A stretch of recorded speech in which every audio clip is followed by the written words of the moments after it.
back in 2017, the Niners were looking for a quarterback. We're possibly hoping that Josh Allen would have come out in the draft.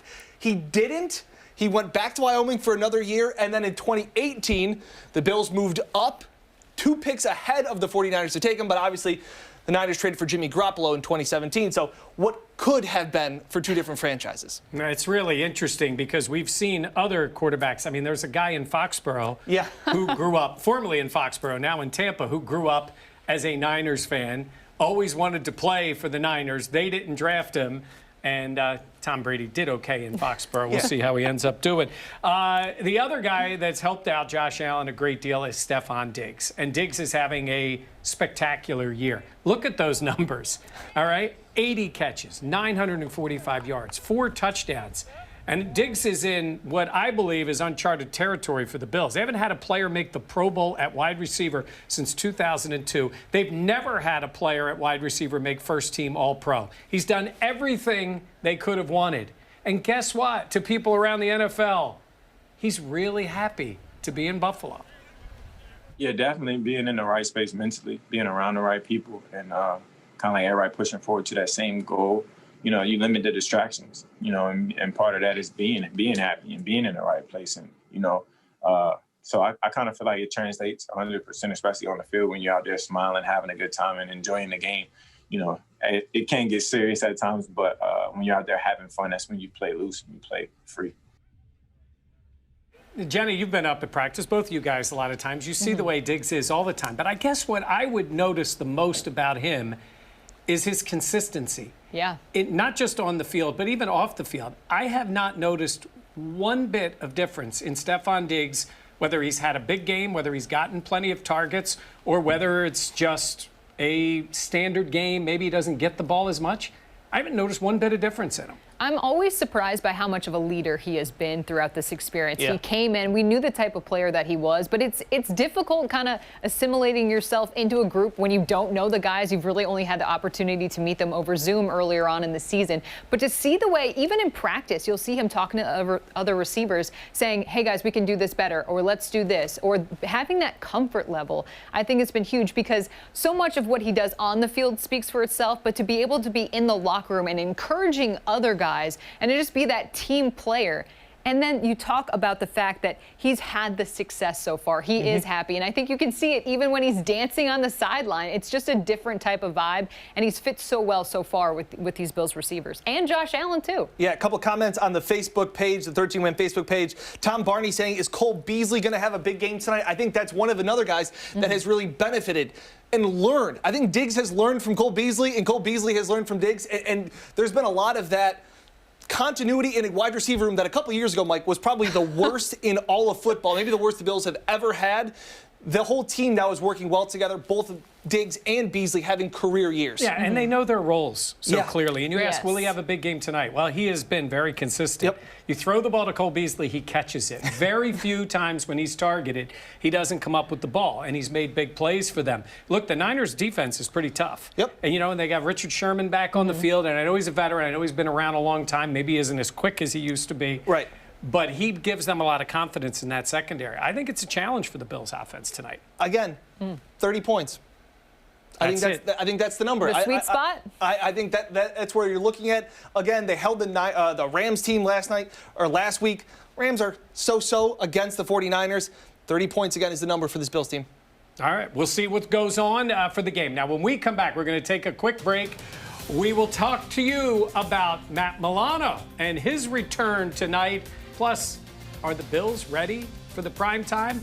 That all as we continue on Let's Talk Football Live. We'll be right back after this.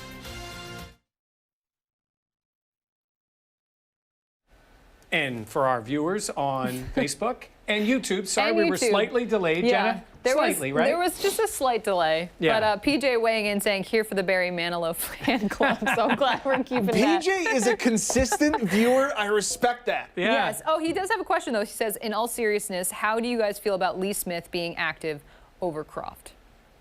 Interesting, because obviously Lee Smith's strength is as a blocker and getting penalties. Correct. Right. Did have a catch last week. He did. Last week again. He did. It is always exciting when he does catch the football. You never know what's going to happen. Is it a touchdown? Yeah. Hey, you know, look, we don't know. It could be special teams related. I don't know about the offensive line. I mean, they do use Lee Smith in some 2 tight end sets when they go bigger. You know, is it more of a compliment that Knox has been playing better so that you don't need necessarily that receiving tight end that Croft is? I guess. Yeah. I guess we're going to find out. It is interesting what they do. Well, what they do week in and week out with the roster, I think, has become so much more of a thing. Chess match. Yeah, it definitely is. And sometimes they go heavy in certain positions. Yeah. Depends on the opponent. Look, the Niners are a physical, run-oriented offense, and they are a tough defense. And I think the Bills expect this to be more physical. of that type of game. Yeah, especially I agree. with that. I mean, they run the ball a lot. It's weird. I mean, it's 2020. Who runs the football? Imagine Dan working in San Francisco. Your head would explode. He Dan. would just not be happy at all with this running game. It is Nick Mullins, too. Yeah. Which is their quarterback. We'll yeah. get more to that as well. That is a big difference. Well, you know the way this works. Facebook, YouTube, you're with us the whole time. We take the quick breaks because we got to do the TV thing. In fact, we're going to be coming right back with TV joining us again on 13 Wham ABC. So hang in there. We're coming right back. We are back on 13 Wham ABC and also on Facebook on the 13 Wham page and on YouTube. Mike Catalana, Dan Fates, Jenna Cottrell, thank you for being with us on Let's Talk Football Live, presented by our good friends at Connors and Ferris tonight. And let's talk a little bit about the Bills and these changes. Dan, I mentioned, you know, those 2 other games that got changed. They lost both of those games. That is correct. And that Titans game was a tough adjustment. Because it kept getting moved, and then they had to travel. They didn't know if they were going to play it. Right, the Chiefs game was at home, and it was delayed, but they sort of knew it was going to be delayed, and they were at home. They lost both those games. I mean, they got blown out in the Titans game, but the Kansas City game was close. I think it's too easy to look at that short-sightedness of these 2 games this season against 2 teams that were playing really well, especially at that time, and go, well, the Bills can't win in the postseason, or, sorry, in the primetime slots. Because guess what? Last year, they went down to Dallas on Thanksgiving, had a massive win over the Cowboys, and then they won on Sunday night in Pittsburgh for another huge win. I know it was against Duck Hodges, but the Bills were still underdogs in that game. They have proven that this team is not afraid of the bright lights. I think they embrace it, and I think they want to use the stage. They won't say it publicly. They don't care. They say it's just business as usual.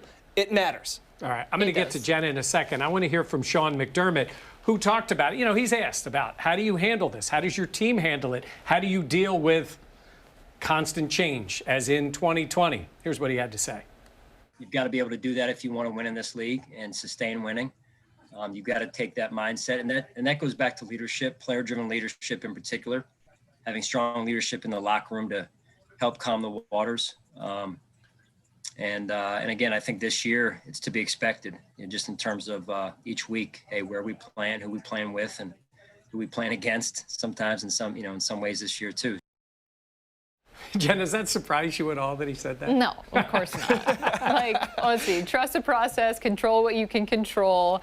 I'm trying to think. Win the day. I feel like there's so many 1/11th. You know, there's so many Sean McDermott isms packed into a season, and control what you can control is definitely one of them. But it's true. With everything going on, 2020, as we know, has been completely wild in terms of scheduling, in terms of everything, travel, precautions. Yeah. You got to have that strong message of, we'll play whenever we have to play. And I think for this game, it's a benefit. Yeah. I mean, they are going west. They were already planning on going west, but instead of going to the Niners home facility, they're going to Arizona. But this is the first of 3 primetime games this month. I mean, the Bills went years without primetime games, maybe one a year. It was usually the lame Thursday night game early in the season, you know, and now here they are 3 times. So we asked in a poll, because we know all of you have different ideas on what you expect for seeing your Bills team play. So here was the question in our Bills poll. I asked, do you like having your team play in the primetime? Tell us why in the replies. Now, do you want the spotlight turned on, or give me Sunday at 1? Jenna, nearly 56% one Sunday at 1. Honestly, I totally get it. Jenna is Sunday at 1. I am a Sunday at 1 person. Look, you need to be able to play in prime time and in big type of game situations. But in terms of, I know when to wake up, I know when my anxiety starts, I know when I need to be into work. I do like the routine. So I get it, Bills Mafia. I get it. The Sunday at 1, it's the sweet spot. Yeah, creature of habit she is. I think there's also some shine off of these primetime games this year without fans. It does yeah, change. Absolutely. That's a good point. I think instead of tailgating all day, everybody's just kind of sitting around waiting for this game, kind of twiddling their thumbs. So it is a little different. Yeah. All right. Well, Jenna isn't the only person who likes that Sunday at 1 o'clock, as we saw in the poll. We also have some comments that we want to read. Let's start with Dan Miller. He says, even in the 70s heyday, we didn't fare well in the 90s, excuse me, the prime time. I went back 20 more years. Yes, I was there for all those games in the 90s. Maybe that's why I said 70s. Anyhow, didn't fare as well in the road games. The Bills were 7-5, basically from 88 to 94. The Super Bowl start to the end. They were better, obviously, at home. They did pretty well on the road, but most of those were Monday night games. Yeah. There were a few Sundays mixed in there, but the Monday night games, those are the Monday night schedule. Let's look at some other comments today. Justin Gardner says Super Bowls aren't played at 1 o'clock. Yeah. That is true. That is correct. That is Spot the factually line. correct. I think they were years ago, I think back in the beginning.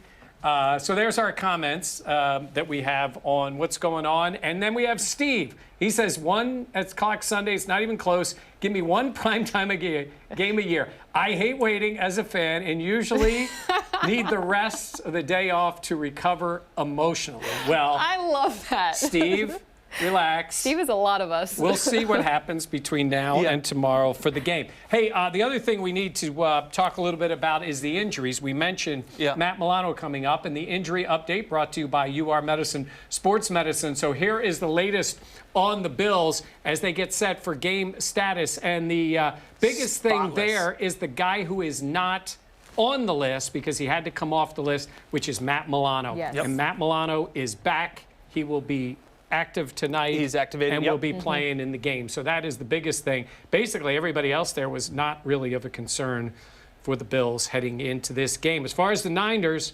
Brandon Ayuk is back, it looks like, at wide receiver. So that is big. And they got Deebo Samuel back last week. All right, we're taking another quick break. When we come back, a great story that Dan did on this guy, the silent assassin.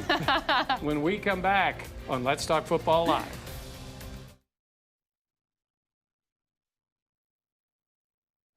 The silent assassin. Look at that. Give everybody a little preview of what the story is. So the Facebook and the YouTube viewers. Yeah, it's funny. Facebook. I was at that game where the Bills beat the Patriots, and first time the Bills beat the Patriots in a meaningful game. Right. And it seemed like, what, forever? And then obviously the play that was behind it was the forced fumble by Justin Zimmer.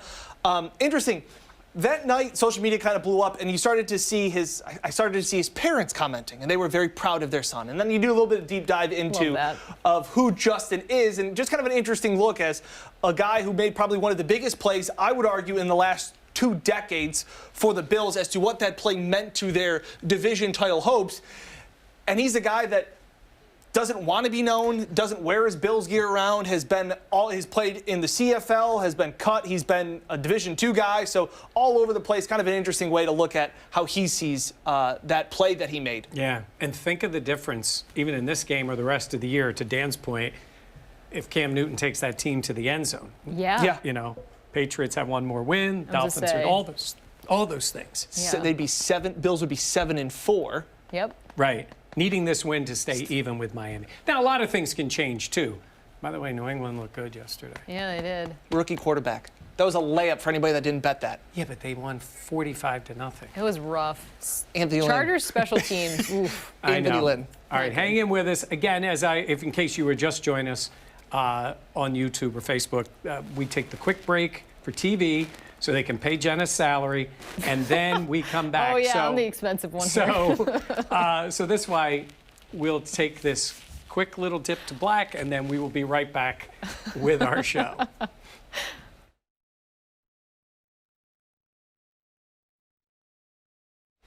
Hey, Mike Catalana, Dan Fates, and Jenna Cottrell back with you on Let's Talk Football Live. And we were talking about, as we were leaving to go to the break, on the story of the silent assassin from the Bills. But I was thinking, as that game was that New England game. Yep. And what a difference it is for the Bills now and going forward not just to beat New England, but another division win in the spot they're in. And boy, it could have been a lot worse. Well, and it's funny, you talk about the Hail Murray and how one play can really change a game. The Bills are 8-4 in first place entering this Monday night game, thanks in large part, like we've mentioned, big names like Josh Allen and Stefon Diggs. But they're also in first place thanks to a name that nobody in Buffalo knew about before this season. You know the play. Oh, he lost the ball! Buffalo takes over! But do you know the player behind it? The punch out by Justin Zimmer. We call him our quiet assassin. Justin Zimmer is a self-described introvert whose football journey can only be described as... It's been wild. Zimmer was a two-time Division II All-American at Ferris State. He signed as an undrafted free agent with Buffalo in 2016 before being cut by Rex Ryan. And so at that point, I was like, I might have had my one shot and blown it. He moved back home with his parents and didn't hear anything from the NFL for months before getting signed to the Saints practice squad. But I got cut with them, and again, nobody was calling, so I went to CFL. And so at that point, it was another one of those moments where I was like, if I don't go up to the CFL and do anything, I'm probably not ever going to make it back down here. In total, the 28-year-old has been signed and cut 27 times by 4 different teams before landing back in Buffalo this season. This time it was like, hey, if you want to have a shot to be on this team during the season, you better learn everything quick and start making some plays. And he did make a play. Arguably the biggest play in Buffalo in the last 2 decades. The day after, I kind of started to realize how big of a play it was. I definitely didn't realize it the day of. I felt great. It was a great play, but I didn't realize the impact it made on that game. And his parents couldn't believe it either. You don't ever read a sentence that says Cam Newton and Justin Zimmer in the same sentence. So to have his name in the same sentence the way it is with this whole play has been amazing. Justin Zimmer has made a name for himself this season here in Buffalo. To see a young man like Justin Zimmer go through what he's gone through and a life story that we can all learn from and be encouraged by. So you won't hear Zimmer talk about the biggest play of his life. But the Bills Mafia and everyone else, they'll be talking about it for years to come. Even better when McDermott gives him the game ball and was kind of like, talk to us. Love you guys. He says that when he goes out to restaurants, he never wears Bills gear, even with his parents. His parents are always like, tell him what you do. Tell him you play for the Bills. And he's the one that's always like, Mom, Dad, I don't want to tell anybody. He goes, he just wants to go about his business. So really cool guy. And thanks for his parents for zooming with me. Yeah. That's awesome. I think it does, look, not to make it a bigger point, but it does show a little culture. I love that scene, Jenna, after the game. Yeah. You can tell the way a player is thought of by his teammates, especially a quiet, unassuming guy that, they just know goes to work. Yeah, and everyone's reaction besides Zimmer's is perfect. You see Ed Oliver in the back screaming. I've never seen that much emotion out of Sean McDermott. Yeah. But it's so cool to see a guy like him come up and his time in the NFL and the CFL and to see the journey that he's been on and then to make a play like that and to have his parents be able to weigh in and talk about Cam Newton and their son's name in the same sentence. That's a pretty cool moment. And asking him, did you ever think your career was over? And he was like, yeah, twice. What was interesting. Yeah. And the fact that he was cut by Rex Ryan makes it all the better. That is something. the chef's kiss. All right, we take a break. When we come back, will the Bills players be so happy with what we have for predictions on the game tonight? Fantastic when video. we come back on Let's Talk Football Live.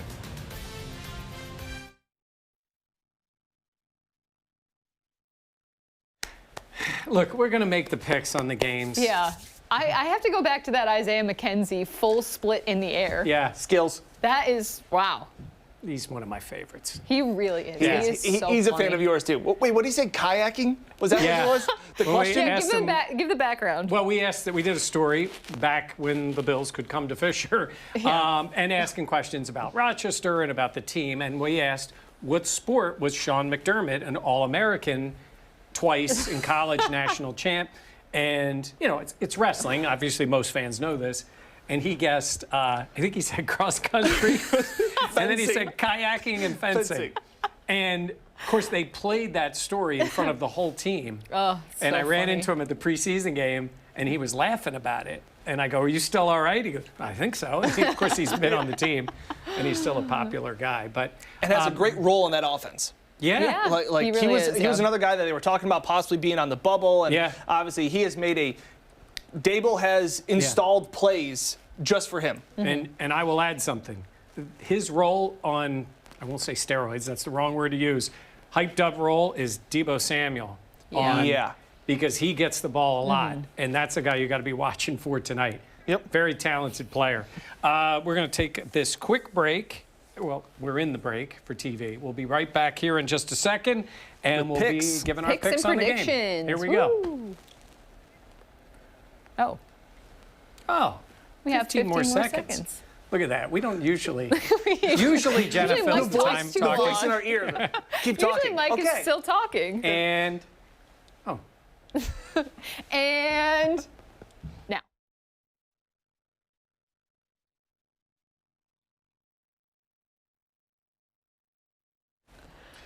Back here on Let's Talk Football Live, Mike Catalana, Dan Fates, Jenna Cottrell, our Buffalo Plus team. We also want to remind all of you, especially those watching on YouTube, the YouTube page, especially nights like tonight and tomorrow, everything's going to go late. We're going to be posting a ton of content, interviews, our own comments on the game, all of that on the Buffalo Plus page, buffaloplus.com, and the Buffalo Plus YouTube page. So, and everybody will be hard at work tonight. I know it goes kind of late. The game's right here on 13, starting in a few minutes. This show brought to you by Connors and Ferris. We're happy that Greg Connors and Company are our sponsor, and we get a chance to talk to Greg. And I spoke to him this afternoon. Huge Bills fan, tight with the team, and I asked him, what do you expect tonight, and what do you think is going to be the difference? Where the Bills have the edges with offense and is at the quarterback position. I mean, I haven't had this confidence in an offense like we had since it was the early 90s. And the other thing that I have confidence in is that, you know, in the fourth quarter, when that's where Josh seems to really excel. I love having him there. He makes it fun. He makes it interesting. He makes it exciting. You know, it's almost time to get ready to tailgate. With this West Coast game, I'm actually going with the Bills 27-24. 27-24, Okay. Bills with a win, less than 30, if that's the case. All right, time to make our picks. I'm going to go first this week, and I've got the Bills winning it. I think it's a lower scoring game for the Bills. This looks like a high scoring game from the last 2 years. This is a lower scoring Bills game, but I think they're the better team. They have the better quarterback, and if it's close late, I have more faith in the Bills. I've got them winning 27-23. Dan, what do you have? I think the offense gets back on track. I think they score 30 points. I think they get the win. Bottom line, this game comes down to, I know some of these players are coming back. Guess what? It's Nick Mullins against Josh Allen. I think the defense is better against the run than we possibly think. I think they bounce back with the way A.J. Klein's been playing of late. Bills win. A.J. Klein I mentioned. Wow, Jenna, what do you have? Well, Dan, I think your comment about it's Josh Allen versus Nick Mullins is completely correct. The Bills are the better team in this one. Yes, it's the prime time. They can show the nation how well they've been playing as they look to work their way and get ready for the playoffs. I have the Bills winning this one 27-21. So under 30 points. Yeah. But still a Buffalo win. And Mike, I hate how well you're doing. Yeah, 10-1. Bills, 2-point underdogs. They opened as 3-point favorites. They are now 2-point underdogs tonight. Josh Allen, 11-1-3 against the number as an underdog of a touchdown or less. You are welcome. I'm here to give out free money. That's how you follow Dan for the bets. Cash All right, it in. again, Buffalo Plus, complete coverage. The game coming on here on 13 Wham. Bills haven't won on Monday night since 1999. We will see what happens tonight. For Jenna and Dan, I'm Mike. Thanks for watching. Let's Talk Football Live.